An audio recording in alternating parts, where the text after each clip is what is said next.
Umma womntwana oneminyaka emibili lo uthi urareke khulu nakabona ividiyo komunye umuntu amluka inhluthu njengomani umma lo asebenza ukulungisa inhluthu. Uthi yena bekazajiye umntwana wakhe nesihlobo sakhe bona simtjheje angazi bona uza kubona ividiyo umntwana wakhe igega koke nje. Kubikwa bona isihlobo sabesi siseze umntwana lo utshwala ngemva kobana dakwe samfota ividiyo sayifaka ku Facebook.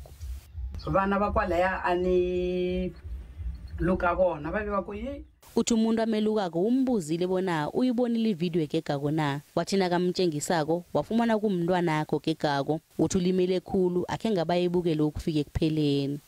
Ngeva ukuthi umndeni ube nomhlangano mayelana nendaba le isihlobo esiseze umntwana lo utshwala sincancabezile begodwa nomma lomntwana wathatha isiqundo sokuthi akazuyisa phambili indaba le.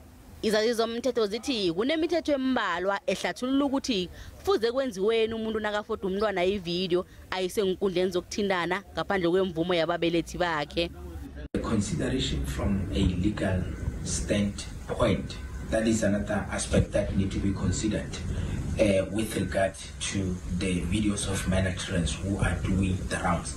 The second point that we are going to look is the Children's Act, which will guide us as to what need to be done. Esinye isazi sithi nangingatholakala bona umuntu wephula umthetho wokuvikela imininingwana abantu ngohunyeziwe kwe-iPOPIA angavalelwa iminyaka elitjhumi ejele. The penalties are heavier depending on the type of information that was leaked without the consent of the person himself or without the consent of the parents. In the case of children, it can go up to a period of 10 years.